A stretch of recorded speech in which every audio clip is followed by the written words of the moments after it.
¿Cuántos de ustedes vieron una película que se llama Cuarto de Guerra? Cuarto de Guerra. Oye, pocas personas, solamente 4 personas vieron. Ah, sí, algunos lo vieron. Cuarto de Guerra. A ver, Carlos, ¿de qué te parece a ti que puede ser esa película Cuarto de Guerra? ¿Qué te suena? ¿De qué se puede tratar? Cuando tú escuchas el nombre, ¿no? Cuando escuchas el nombre de una película, normalmente uno piensa más o menos de qué se puede tratar. ¿De qué crees tú así rapidito? ¿De guerra, de plomo, de así? No sé, ¿sí? ¿Y tú, Andrés, de qué crees que tú que puede tratarse?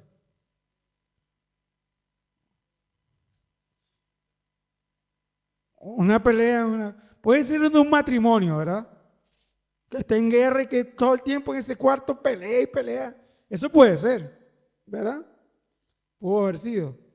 Pero la película, yo no me acuerdo mucho de la película, pero si ustedes me ayudan, era una situación familiar donde una de las personas no conocía de Dios una señora comenzó a orar, a utilizar su cuarto como a interceder, a orar por esa persona. Y se llamó cuarto de guerra porque ella usaba su cuarto como el principal lugar para orar por esa.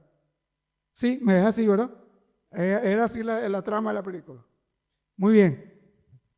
Ciertamente nosotros en el ámbito cristiano le hemos dado esa connotación, y no está mala, está buena, de cuando nosotros oramos por algo, pedimos algo y esperamos que Dios haga algo, muchas veces lo llamamos como guerra, como guerra espiritual, ¿verdad? No es que estemos, además, nosotros tenemos tantas historias de guerra en la Biblia que no está mal que usemos ese tipo de términos para esto, pues es lo que se lo dio y yo no. Ahora, lo cierto es que muchas veces, yo no sé si usted ha escuchado alguna vez a alguien que tiene algún problema, alguna situación y de repente surge la frase, bueno, pero es que eso es espiritual, ¿verdad?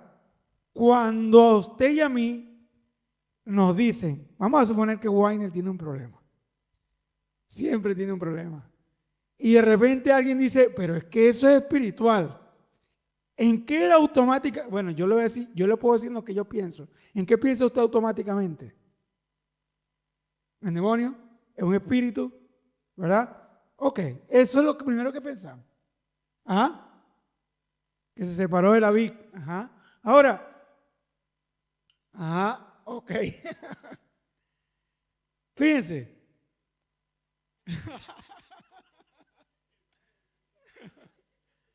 Ahora, fíjense lo siguiente. Imaginemos, en este momento yo le voy a hacer una pregunta y el que esté en esa situación, por favor, levanta la mano. ¿Sí? No me va a contar nada, no me va a dar detalles ni aquí ni a nadie, solamente. ¿Quién en estos últimos días ha tenido una situación, una problemática financiera? No me tiene que dar detalles, ok, levante su mano. Una situación familiar, con algún familiar, con un hijo, con un hermano, con un papá, con una mamá, o algún familiar que esté pasando por alguna situación, ¿verdad? ¿Algún problema de pareja, alguna situación en el matrimonio que hemos tenido? Todo, ¿verdad? Ok. Ahí estamos, ok. Imaginemos imaginariamente, para la redundancia, que usted pasó, yo lo llamé a ustedes, y ustedes, bueno, tienen ese problema y pasaron todos para acá. Imagínense eso, ¿verdad? Y de repente que usted está acá con su problema, que nadie sabe, solamente usted, y de repente yo estoy orando y yo comienzo, bueno, esto es una batalla espiritual, lo cual no está malo, no estoy criticando eso. Está excelente que nosotros los cristianos lo hagamos, ¿ok? Señor, Padre, y echo fuera el espíritu de ¿cuál es el problema de Weiner? Del de Weiner y ese espíritu de problemas familiares, no sé qué, o de problemas de pareja X o de problemas financieros y voy echándole los demonios fuera a cada quien. ¿Usted cree que eso podemos haberlo llamado una guerra espiritual? Y usted puede irse de aquí diciendo, oye, tremenda guerra espiritual tuvimos hoy en nuestra congregación. Puede ser que sí, yo no digo que no sea un elemento importante y que no haya que hacerlo. Si alguno tiene esa situación, primero todos debemos orar. O sea, ese paso de orar no es negociable. O sea, hay que orar. Tenemos que orar por los unos por los otros. A lo mejor en esas oraciones cometemos errores. Bueno, yo creo que la misericordia y la palabra de Dios está por encima hasta nuestro error y hace efecto, pero muchas veces, ¿qué pasaría si nosotros hacemos eso aquí y de repente, ¡pum! Ok, todo el mundo se fue. Y vamos a suponer que el problema de Weiner es financiero, que está sobreendeudado. Oye, estoy en un problema endeudado. Y Weiner sale de aquí con su tarjeta de crédito y va a comer y sigue pagando con la tarjeta de crédito. Pero yo le eché fuera a los demonios de problemas financieros. Y pues él sigue por esa vía, sigue endeudándose, por ejemplo. Vamos a suponer, vamos a la hermana Cecilia, vamos a meterle un problema, que el problema de la hermana Cecilia es familiar. Tiene un problema con un familiar y discute y pelea. Ella sale de aquí, yo le eché fuera demonio de pelea, lo que sea. Fuera demonio de discusión, que se vaya. Y eso usted la tiene atormentada. Pero usted llega allá a su casa y sigue con el problema con su hermana, con su familiar. Y no dice, no toma una decisión, oye, yo voy a tratar de ver las cosas de otro punto de vista. Yo voy a esperar, voy a ser más paciente, voy a amar, voy a perdonar. Sino que usted está contando que como el demonio se fue, usted va a llegar a la casa, va a solucionar el problema. ¿Qué pasa con lo que hicimos aquí? Si la hermana llega a su casa y sigue en la misma actitud, si no hay una toma de conciencia y un arrepentimiento, ¿qué pasa con la situación de Weiner si no hay con lo que les expliqué, el ejemplo que le di? Y así sucesivamente, como debemos comenzar a pensar en todas las situaciones que usted y yo estamos viviendo en estos últimos tiempos. Yo le decía en estos días, mi esposa y yo conversábamos de tantas cosas que conversamos, de situaciones de personas, y decía, oye, a veces pareciera a veces que el evangelio no alcanza para transformar esos conflictos familiares, porque vemos situaciones, problemas entre nosotros relacionales, y nosotros tenemos años en el Señor. ¿Será que el evangelio no alcanza para eso? No hay una herramienta. ¿Cuántas veces hemos orado por eso? ¿Cuántas veces hemos orado por esta situación? ¿Cuántos demonios le hemos echado fuera? Bueno, nosotros en Venezuela hacíamos encuentros. ¿Y cuántos encuentros fuimos por eso? Oye, de verdad que los encuentros eran espectaculares. Todo el mundo salía livianito y era cosa el Señor, ahora sí. Y a la vuelta de unas semanas o unos meses, otra vez la misma situación. Entonces, la guerra espiritual. ¿Qué pasa con la guerra espiritual cuando se queda en este punto? Yo recuerdo, yo he contado un montón de veces, ahora después que cuente esto vamos a leer la palabra. He contado un montón de veces un testimonio que cuando mi papá estaba, que no quería nada del Señor, me había sacado nos había botado de la casa porque habíamos llegado al Señor, todo eso de rebeldía, él andaba totalmente rebelde en contra, que mi papá siempre odió, bueno, siempre antes de, como mi abuela era cristiana, se había convertido al cristianismo y mi abuela era su suegra, pareciera que él comenzó a tratar al evangelio como quería tratar a su suegra. Entonces él odiaba a los evangélicos, no quería nada con los evangélicos. Maldito evangélico, era ese tipo de persona que no, esos malditos evangélicos, yo no quiero. Es más, él decía, el que se mete aquí evangélico se va de la casa. Nosotros antes de llegar al Señor, mi papá decía eso. El que se mete evangélico se va de la casa. La sorpresa fue que nos fuimos los cinco restantes, mi mamá y mis 4 hermanos, mis 3 hermanos, nos convertimos casi al mismo tiempo. Entonces, bueno, quedó atrapado en sus dichos. Pero bueno, una vez nos fue a visitar un pastor, estábamos en esa guerra con él, nosotros llegamos al Señor y un pastor nos dijo lo siguiente. Creo que he contado esto un montón de veces, pero lo voy a volver a contar. Nos dijo, ustedes lo que tienen que hacer es levantar el espíritu de su papá. Ajá, ¿y cómo hacemos eso? Sí, oren todo por eso. No deben de adorar por él todo, pero levantar el espíritu de su papá. ¿Cómo se hace eso? Bueno, ustedes ahora en adelante van a empezar a servirle más a su papá. No digo a mí y a mi hermano. Ustedes van a obedecer más a su papá. Van a valorar más a su papá. Nos dio una serie de indicaciones en ese sentido. A tratarlo mejor. En ese sentido. Ok. Eso es lo que vamos a practicar.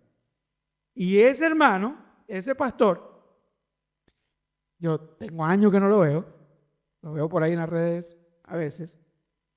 No sé si se acuerda que él nos dijo eso, pero en ese momento, y yo me acuerdo, nosotros entendimos que levantar el espíritu de mi papá era honrarlo, amarlo, tolerarlo, no confrontarlo, y eso fue lo que intentamos hacer. A la vuelta de un tiempo, de unos meses después de eso, mi papá aceptó al Señor. Ya eso lo he contado un montón de veces. ¿Ok? Y ahora, esa guerra espiritual, eso no sería una guerra espiritual. Ajá. Porque a lo mejor nosotros no hubiésemos, oración había bastante en ese momento, la cual no era, les repito, es intransable, no se puede dejar de hacer. Hay que orar. Pero la oración se supone que debe de generar una modificación en mi actitud, porque ¿cuántas personas resuelven un problema en su vida comenzando por orar? Pocas, en la humanidad pocas. Pero se supone que si tú y yo comenzamos a orar por algo y comenzamos a hacer algo que llamamos guerra, es porque vamos a poner nuestra confianza en algo distinto. Vamos a comenzar a ir a otra metodología distinta a la que la mayoría de la gente realiza. ¿Qué es lo que cuando un matrimonio está en problemas qué es lo que normalmente tratan de hacer? Pelear, discutir, echarse la culpa el uno al otro. Ok, vamos a dar una tregua, vamos a orar. Bueno, entonces, en vez de comenzar de seguir echándonos la culpa el uno al otro, vamos a tratar de ver nuestras responsabilidades. Vamos a, por lo menos, como estamos orando, vamos a dejar de insultarnos, por ejemplo.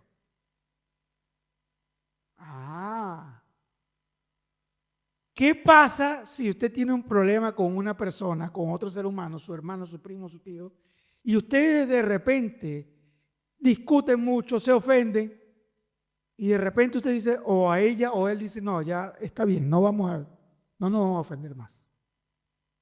Vamos a reconocernos lo poquito bueno que tengamos. Eso es lo que yo voy a hacer. Si tú quieres, sígueme ofendiendo, pero yo voy a reconocer lo bueno que es. Imagínense, vamos a suponer, en base a lo que me contó ese pastor, ¿se acuerdan? Vamos a suponer que eso lo podemos llamar, voy a levantar el espíritu de la persona.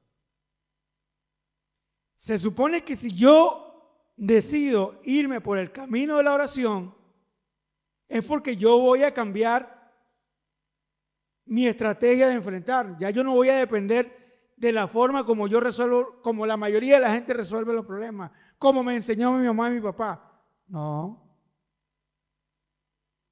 Porque si yo sigo en la misma metodología y yo oro, pero sigo en el mismo criterio, o sea, ¿qué cree usted, hermana Cecilia?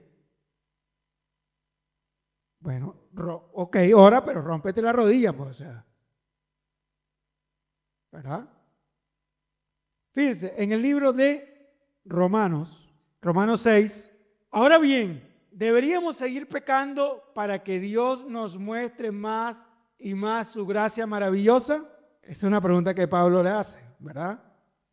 Ahora, normalmente nosotros creemos que pecar es únicamente una serie de prácticas que vemos, pero yo voy a ir, como yo sé que aquí no hay ladrones, no hay personas, ustedes son una maravilla lo que hay aquí, una gente, un pan de Dios, son todos ustedes. Quizás hay cosas que nosotros practicamos, por ejemplo, nosotros a lo mejor nunca, no robamos, somos incapaces de robarle algo a alguien, a lo mejor, quizás, pero a veces con la lengua no, ¿verdad? Ahí con la lengua nos cuesta más controlar. A lo mejor nosotros no somos alcohólicos, pero sí somos bastante comelones. Yo soy un comelón, ¿ok? Entonces, a lo mejor tenemos otros problemas. Por supuesto que no. Nosotros hemos muerto al pecado. Entonces, ¿cómo es posible que sigamos viviendo en pecado? Si yo he muerto al pecado, ¿verdad? Es decir, si yo he muerto a la soberbia, si teóricamente yo he muerto a la soberbia, al orgullo, a la rebelión, vamos a suponer que yo sea un hijo y sea bien rebelde.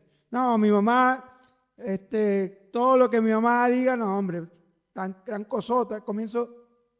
Pero se supone que si yo he muerto al pecado, yo debería tener una actitud distinta ante la rebeldía. Y si yo he muerto al pecado, ¿cómo debe ser mi actitud ante las discusiones con mi pareja, con las personas con mis compañeros de trabajo? Si yo he muerto al pecado, ¿cómo debe ser mi actitud ante eso? ¿Cómo es mi guerra espiritual ante eso? Ahora, porque yo puedo decir que yo soy cristiano y tengo tantos años en el Señor. Yo puedo decir, por lo menos, yo voy a tener 40 años ya que llegamos. El año que viene cumplimos 40 años. ¿O acaso olvidaron que cuando fuimos unidos a Cristo, Jesús en el bautismo, nos unimos a Él en su muerte? Fíjense, lo que pasa es que nosotros automáticamente asociamos, ¿con qué usted asocia la palabra bautismo? Con meterse en el agua, ¿verdad? Porque ese era el ritual que hacían los judíos en ese tiempo, era la purificación. Pero el bautismo en Cristo tiene el significado de la muerte. Es la muerte, y ahí está diciéndolo también, es la muerte de algo, es la muerte de alguien que muere en nosotros. Es la muerte de una naturaleza a la cual nosotros le decimos, no quiero que vivas en mí. Es la naturaleza de Adán que ha muerto y muere en el bautismo. Por eso yo le he dicho muchas veces, si nosotros agarramos y lo llevamos y lo bautizamos, lo cual podemos hacerlo y lo vamos a seguir haciendo, y lo llevamos a una piscina y lo metemos o a la playa, donde sea. En la playa ahorita está bueno, sería bueno hacer bautizo aquí. Sería excelente que hiciéramos bautizar en la playa aquí, ¿verdad? La gente saliera ahí, yo creo que saliera bueno, hablando en lengua del frío. Y lo sacamos, pero si usted sigue teniendo una mentalidad, una actitud, un comportamiento asociado a la naturaleza del pecado, ¿de qué va a servir el bautismo? ¿Dónde está la guerra espiritual? ¿Ok? Entonces nosotros estamos entendiendo que eso que nosotros vivimos es un símbolo de muerte. Ajá, seguimos.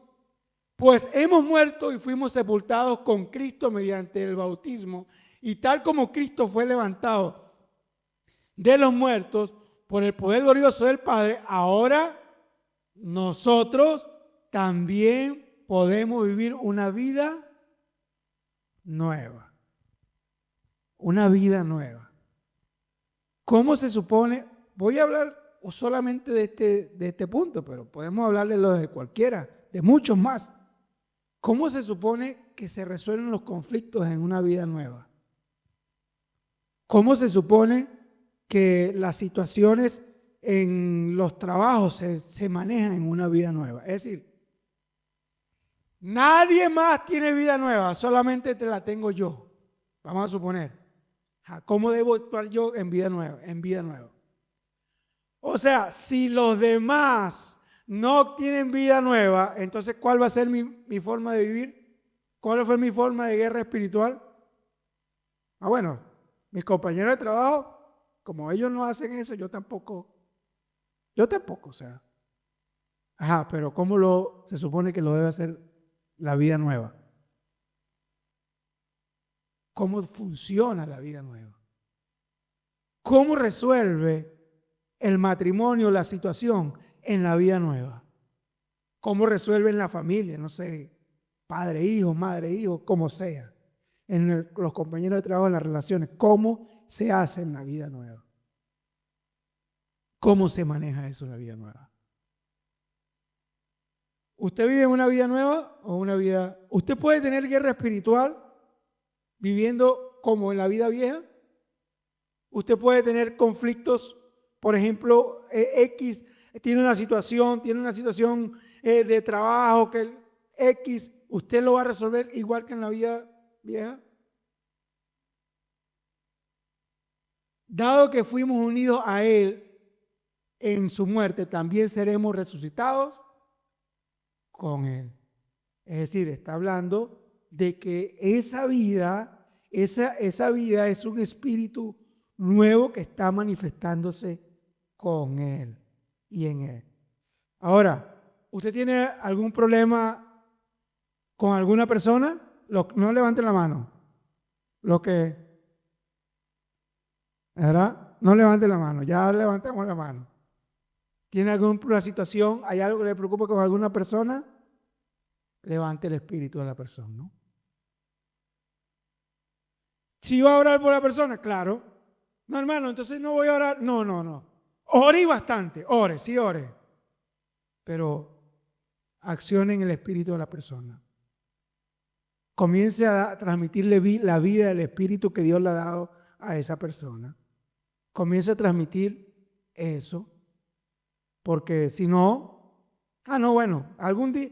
Entonces cuando decimos, no, pero el problema es espiritual. Como el problema es espiritual, yo no tengo nada que hacer ahí. Cuando el diablo se vaya, ahí voy. Cuando se vaya el diablo, pues. ¿No? Nosotros creemos que como que el diablo a veces anda en esa onda, y no es así, hermano. Sabemos que nuestro antiguo ser pecaminoso fue crucificado con Cristo para que el pecado perdiera su poder en nuestra vida. Ya no somos esclavos del pecado. Se supone, según lo que Pablo está diciendo, nosotros no tenemos ningún tipo de esclavitud con el aspecto del pecado.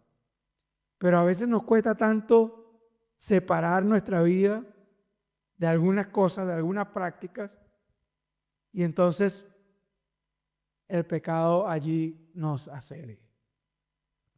En el libro hay un texto que es muy conocido por todos nosotros, en el libro de Santiago. ¿Cuántos quieren hacer guerra espiritual? Ahora, le voy a decir una cosa. ¿Qué es más fácil? Orar y decir, Señor, Padre, fuera, se vayan, por lo menos, vamos a suponer si el problema es con el esposo o con la esposa, vamos a suponer, con la esposa. Señor, que se vayan los demonios de esa mujer, Padre, échala afuera, reprendo espíritu de cuaimatizante, todo lo hecho fuera. Eso no, bueno. ¿Qué es más fácil, eso? O tú decir, yo voy a vivificar el espíritu con mi actitud, con mi ejemplo, con mi modelo, yo voy a transmitir. ¿Qué es más fácil? Todo el mundo, hermano, ¿qué quería decir a usted? Que en la oración saliera esa mujer nuevecita, ¿verdad? Y que llegue a la casa. Pero por eso no va a pasar. Nosotros quisiéramos que el diablo se fuera así. En Santiago, vamos a leer el capítulo 4, del versículo 1 al versículo 10. ¿Qué es lo que causa las disputas y las peleas entre ustedes? ¿Acaso no surgen de los malos deseos que combaten en su interior. A ver, ¿de dónde salen los problemas entre ustedes? ¿De dónde salen? ¿O es el diablo que se lo puso? ¿Ok? ¿Vienen? ¿Quién está diciendo el apóstol allí? ¿De dónde vienen? Que combaten en su interior, ¿verdad? Seguimos. Desean lo que no tienen, entonces traman y hasta matan para conseguirlo. Envidian lo que otros tienen, pero no pueden obtenerlo. Fíjense que está hablando de aspectos de nuestros pensamientos, ¿verdad? De aspectos que no son nuevos, para nosotros no son nuevos, porque nos están hablando de la envidia, de aquellas cosas que, ¿verdad? Que la Biblia repite muchas veces, se habla de esos aspectos. Envidian lo que otros tienen, pero no pueden obtenerlo. Por eso luchan y les hacen la guerra para quitárselo. Sin embargo, no tienen lo que desean porque no se lo piden a Dios. Hablando de actitudes, ¿ok? De una serie de actitudes que nosotros tenemos, porque no, claro, yo sé que automáticamente cuando nosotros nos dicen porque no se lo piden a Dios, es que algunas personas, bueno, ¿cómo se lo tengo que pedir a Dios? Arrodillado, sentado. O sea, no estoy hablando de cuestiones físicas, sino de actitudes. Aun cuando se lo piden, tampoco lo reciben porque lo piden con malas intenciones. Es decir, ¿de dónde nacen nuestros problemas? De nuestras intenciones, de nuestras actitudes internas, ¿verdad? Y nuestras malas actitudes internas también entorpecen que las cosas que pedimos se reciban. Porque ¿qué pasa si yo le pido, seguimos con el problema de la esposa, si yo le pido a Dios que transforme a mi esposa, pero está bien, Señor, échale fuera el demonio, pero yo sigo endemoniado yo? Me explico en el término de lo que puede significar. Sigo yo en lo mismo. O sea, yo le pido, pero mi intención es para que ella vea que ella es la que tiene problemas. ¿Verdad? Adúlteros no se dan cuenta de que la amistad con el mundo los convierte en enemigos de Dios. Lo repito, si alguien quiere ser amigo del mundo, se hace enemigo de Dios. Lo que pasa es que muchas veces nosotros únicamente cuando nos hablan de amigos del mundo, solamente pensamos que tiene que ver con ir a fiestas, con la moda, bailar pegado. Eso formará parte, pero no es solamente eso. ¿Ok? ¿Acaso piensan que las escrituras no significan nada? Ellas dicen que Dios desea fervientemente que el Espíritu que puso dentro de nosotros le sea fiel. Él da gracia con generosidad, como dicen las escrituras. Dios se opone a los orgullosos, pero da gracia a los humildes. Ahora, si yo oro por una persona y yo digo, oro por esa persona, se supone que yo voy a asumir una actitud humilde. Por lo menos si yo decido, voy a esperar en Dios, ¿eso qué requiere? Requiere de una humildad. Yo voy a esperar, pero yo sigo batallando, pero no, cuando deja que me diga algo para que vea. Eso no es humildad. Pero si yo digo humildad, yo voy a aguantar mi lengua. Yo voy a dejarle, no voy a estar hablando mal de esa persona. Voy a esperar que Dios me enseñe. ¿Okay? No voy a caer en la ola de chisme que se está dando hacia esa persona. ¿Verdad? Así que humíllense delante de Dios. Resistan al diablo y él huirá de ustedes. Fíjense una cosa. Lo que pasa es una opinión personal, que a nosotros nos parece, hemos como que aprendido que nosotros, eso que hemos llamado batalla espiritual, es lo que nosotros tenemos que hacer. Y ya. O sea, orar, reprender. Pero el resistir al diablo no implica eso. Implica lo primero que dice ahí, humíllense. Hay otras versiones que dicen, sométanse ¿a quién? Humillarte a la palabra, someterte a la palabra, es colocar la palabra por encima de nuestras actitudes y practicarla. Ahí no, lo que pasa es que nosotros, bueno, la guerra automática es echarlo fuera, que se vaya, es espiritual, que se vaya él, que se vaya él. Lo cual no debe dejarlo de hacer, no lo deja de hacer. Pero lo primero que tiene que hacer es pasar. Tú has identificado el problema, te afecta la situación. Lo primero que tenemos que hacer entonces es humillarnos, someternos y permitir eso que llamamos guerra espiritual. Realmente estaría resuelto, no sería guerra si el Señor ya reinara de esa manera, si estuviéramos sometidos, si estuviéramos confiados en Él. O yo no sé si usted ha escuchado aquel texto que dice, que me ayuden a ver si me acuerdo dónde está, que Jehová peleará por vosotros y vosotros estaréis tranquilos. ¿Se acuerda dónde está? Tarea para la casa. ¿Ok? Es algo así, o sea, si nosotros nos sometemos a Él, nos humillamos a Él, ¿qué va a pasar con el espíritu? ¿Se acuerdan el consejo? El espíritu del que está a mi lado se levanta. Éxodo 14. Porque, claro, les repito, nosotros lo que queremos es lo fácil, que se le vaya el espíritu, el diablo que se le vaya. Pero no queremos construir un sometimiento para que seamos nosotros, sea el espíritu de él, de la persona, ese espíritu adormecido que está allí. Ahora, ¿y si el problema es que el espíritu adormecido es el mío? ¿No será que el espíritu que está adormecido es el mío en algunos aspectos de la vida? Someteos pues a Dios, resistidlo y Él lo irá de vosotros.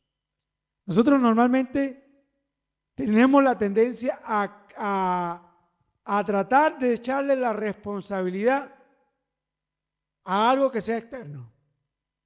Yo creo que en el Evangelio de Cristo todo está centrado en el asunto, está dentro de nosotros. Yo creo, ¿dónde vive, dónde habita Él? En nosotros.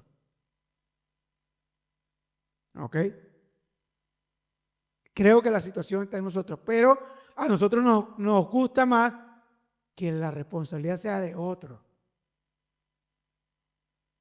A nosotros nos gusta más. Ahora, usted me podrá decir, a lo mejor, oye, pero ¿te acuerdas de Job? Pues eso fue, ahí el diablo, o sea, todo lo que vino malo lo trajo él. Sí, pero primero, ¿quién le permitió? ¿Quién dio ese permisito? Primero. Segundo, simbólicamente, ¿qué nos estaba representando eso? Ahora, ¿qué era lo que más necesitaba Job en ese momento? Primero necesitaba la intervención del diablo, ¿verdad? ¿Qué era lo que Dios estaba buscando? Que el diablo se fuera. Ese no era el problema. El problema era, ¿qué fue lo que dijo Job cuando, ¿se acuerdan? Lo que no veía, de oídas. O sea, que era un problema de que no se veía. ¿Se acuerdan? Eso lo hemos conversado varias veces. O sea, el problema era que no se veía. ¿Qué es lo que dijo Jesús? ¿Qué es lo que nos hace libres? La verdad. Y la verdad es, la verdad es la luz, lo que nos permite ver. ¿Ok? ¿Cuál es el problema allá en Apocalipsis? ¿Cuántos quieren? Yo siempre le pregunto esto, ¿cuántos quieren un Apocalipsis? ¿Verdad? Porque lo que necesitamos el problema es la revelación. Por eso yo no soy muy partidario en creer, es una forma de ver, en que a eso que nosotros llamamos anticristo es un ser humano. O sea, para mí no es un ser humano. ¿Ok? Mucha gente está esperando un ser humano, pero bueno, es una forma de verlo. ¿Ok? ¿Cuántas veces aparece la palabra anticristo en Apocalipsis? En el libro de Apocalipsis, ¿cuántas veces aparece la palabra anticristo? Búsquelo para que vea.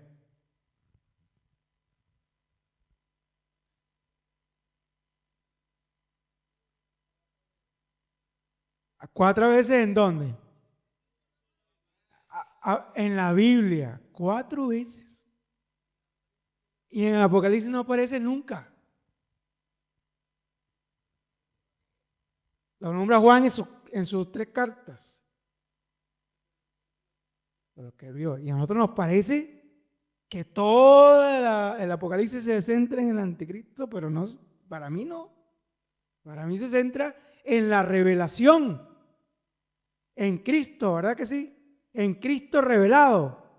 Pero a nosotros nos parece que el problema es el anticristo. Ahora, puede ser que esté pasando algo parecido a esto. Queremos que sea alguien que tenga la culpa, la responsabilidad, pero no es alguien. El asunto de Dios es contigo y conmigo. Yo digo que eso del anticristo es así como el cuerpo de Cristo. Usted sabe, usted es parte del cuerpo de Cristo. La iglesia es el cuerpo de Cristo. Ahora, ¿es una persona, es un ser humano? ¿Eso es el cuerpo de Cristo?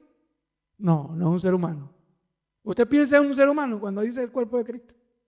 Pensamos en un ente que lo conformamos, un sistema que lo conformamos todos los que creemos en Cristo. ¿Ok? Eso lo digo como para que tengamos un poco de conciencia de que el asunto no está afuera. El problema no es que mis hermanos no hacen y tal y tal. El problema es que todos nosotros, aquí y yo, hay algo que tiene que hacerse. Y como yo no puedo intervenir en todo, en la única parte que tengo autoridad y gobierno es en mi vida. Y el único que puede hacerlo y permitir una relación con Dios es mi vida. El único que puede tomar esa decisión y permitir que el Espíritu opere somos tú y yo. Entonces, ¿cuánto quieren hacer guerra espiritual? Entonces, está bien, llegue a su casa esta noche, ore, haga lo que tenga que orar, pero acuérdese que tiene que modificar, levantar su espíritu. ¿Ok? Entonces, resista al diablo. Resistir al diablo, la forma, ya para concluir, la forma de resistir al diablo es practicar la palabra de Dios. Si usted quiere resistir al diablo, por ejemplo, ame a su prójimo, honre a su padre y a su madre. Cultive eso, el amor, y practíquelo. Eso es lo que resiste el diablo. Ama al enemigo. Perdone una y otra vez distintas situaciones. Yo estoy seguro que usted sabe bastante de eso. ¿Ok? Habrá que amarlo, ¿verdad? Cosa difícil. ¿Ok? Tenemos la ventaja de que las personas que ustedes están nombrando no están cerca. Denle gracias a Dios por eso. Entonces aproveche con lo que tenga cerca. O sea, a lo mejor todo lo que tiene cerca no es tanto. O sea, porque nos hubiese tocado aquello, bueno, a lo mejor